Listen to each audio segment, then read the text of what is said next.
Man, I know I'm gonna get got, but I'm gonna get mine more than I get got, though. 2-4 for the one time. I'ma get got, but I bet I gets mine. 2-4 to 2-6, and if I get got, then you know what I'ma get.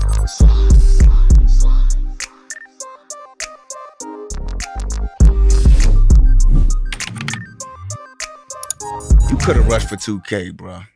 You remember that? Remember them couple years we was on you about that, bro? It ain't about it. I know, but we needed you to rush for 2K.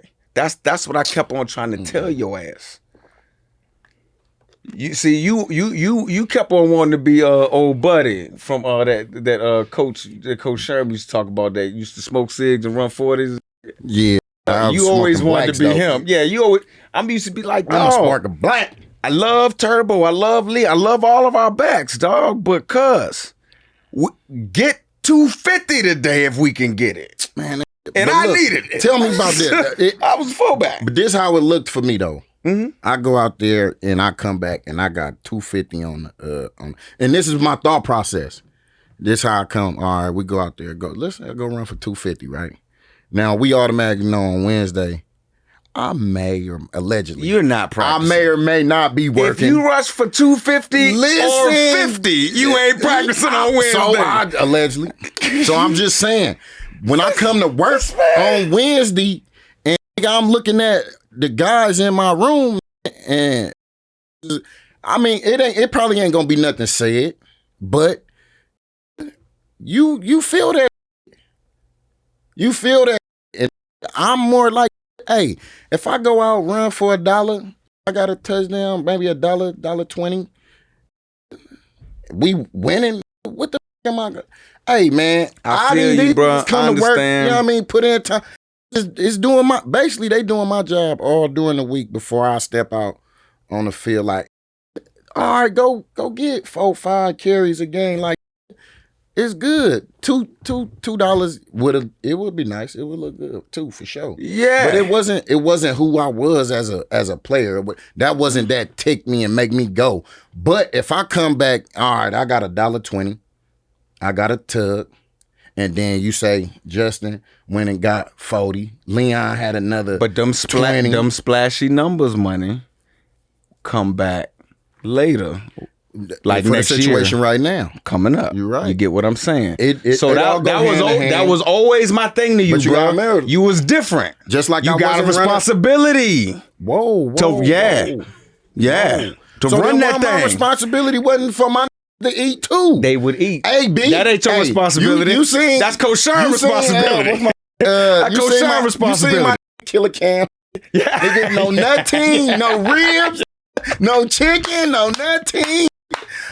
If I eat, and you know how I am. If I eat, I got come you. on, just gonna eat with me, cuz. I feel you. I ain't, you feel me? And I'm gonna do my Dougie anyway. So if you would have just been like, Sean, you gonna get 10 carries this game. All right, them gonna be the 10 best carries you ever seen. Man, you knew you won't get no damn 10 carries. I'm just saying, if it just came like that, I'm gonna make the most out of what, you know what I mean? You give me. You actually completed the 2,000 yard mark, bro. Yeah. You got to holler at both of us, bro. What the hell was going on? Like, what was that? The goal? Mm-hmm. Was that just the necessity? Because y'all had to do that to win games. Come on, bro, holler at me, bro, because that's a lot of yards. That's a lot of. That's a lot of yards, bro. You know, so it started from that Christmas Eve game when I got hit in my knee in DC. Okay. You know, and I tore my ACL, my MCL. Yeah. And, you know, it all starts here mentally. So it was a buildup from that moment. Literally in the locker room. I remember my dad was at the game. He ended up coming down to the locker room. Yeah, shout out Pops, man. That's hey, another thorough throwing through. You know what I'm saying? Yeah. I'm sitting there, and I remember looking at him. You know, I'm realizing it is what it is. It's torn ACL, MCL. I remember telling my pops, listen, I'm gonna come back and I'm gonna be better than I was before. And that's hard. Come on, bro. That's hard. How you sitting there, you just got told 10, 12 years ago, bro, 10, 15 years ago, that was devastating for a back. Exactly. and all the scrutiny, you know, oh, he's never gonna come back the same. This, that, and Yeah. other. That was just fuel to the fire, you know what I'm saying? But at that moment, that's when it began because I had it in my mind and it was locked. There was nothing no one could tell me that was gonna be different. You know what I'm saying? Because I believe that I can do all things through Christ who strengthens me. That's my belief. You know what I'm saying? Talk about That's it. what it is. Talk So forget about what it. everybody else got to say. I know if I put the work in, I'm gonna come back and I'm gonna accomplish what I'm saying that I'm gonna accomplish.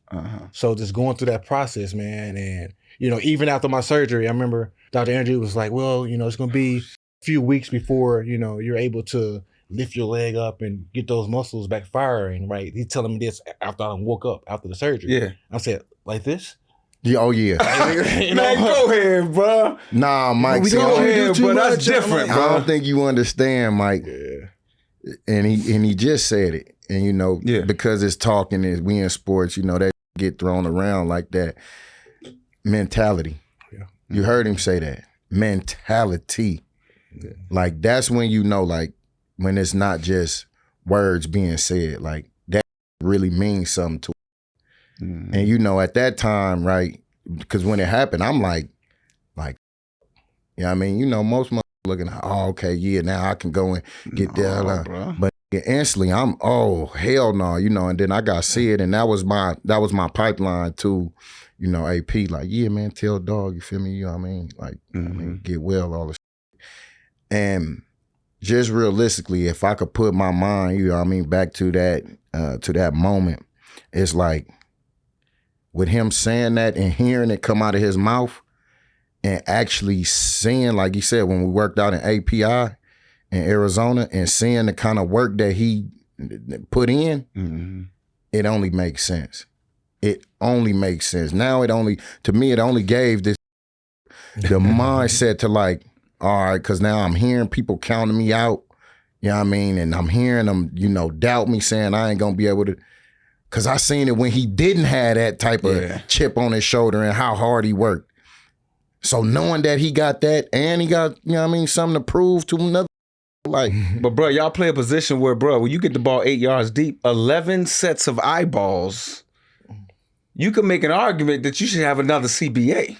Seriously, no other position built like that. First of all, what does it feel like to have one of the all-time leading records as far as like single game rushes, and you went for $2,000 that year, bro? 2 bands on their ass. 2 band-aids. What's happening? That's a lot of goddamn running. Yes, it is, dog. Yeah, it was. That's a lot of goddamn running. Well, shoot, you know that year, you know, we had Kyle Bowler was the quarterback, you know, and he ended up, he ended up going down. He went to Cal too.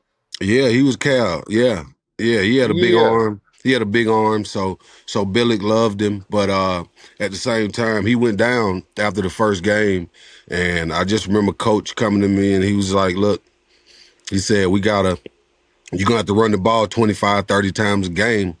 You know, you think you can handle that? I'm like, shit. I said, listen, hey, look, this is what I want. You know what I mean? Like, let's go. So when he said that, it was on and popping. So I already knew, you know, what we was capable of. We had a good offensive line and everything. So it was just, you know, just hand it off, man, and let's go. At least I knew we was gonna get the opportunities, and I knew what I could do, you know, running the football, you know. Yeah, that's a whole different mindset.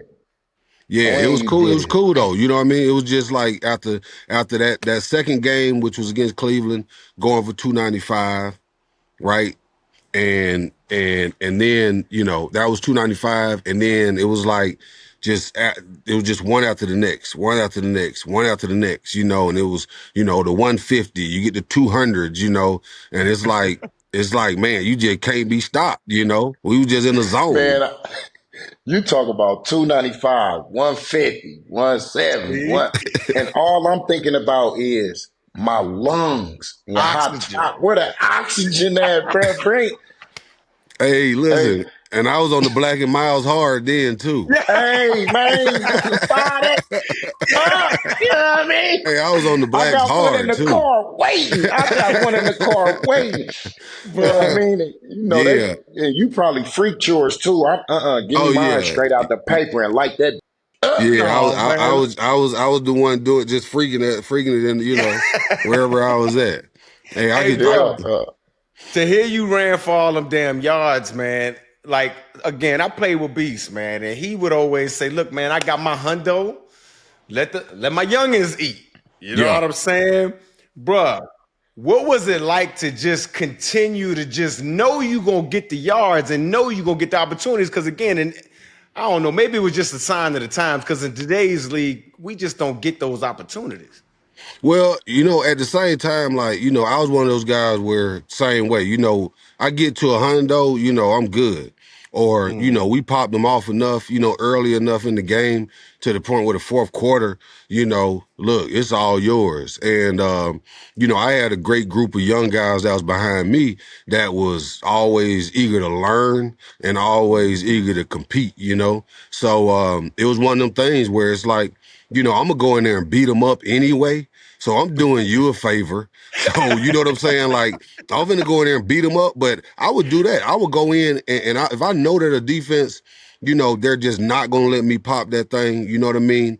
And it's just one of them things where, look, I'm not going to be able to give that, that shiftiness or just enough, where you got to put that smaller guy in there. Like I remember Chester Taylor, he was with us at the time. And you know what I mean? It's like, I'll be like, Chester, get in there, man, and go in there and make something happen.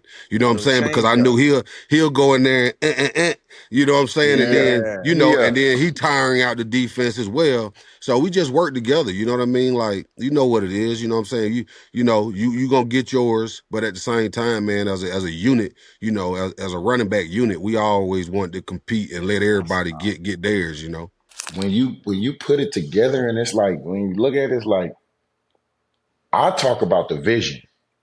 And I don't think the vision get talked about enough. How important do you think that was, just like for your game? Because to me, it was like it was everything. No, you took the words out of my mouth. Honestly, like for me, because you have to be able to see it and process it, right, and react. And because things are moving so fast, and obviously, it's not just that they're moving fast. That you're like, hey, you're like the target. Right.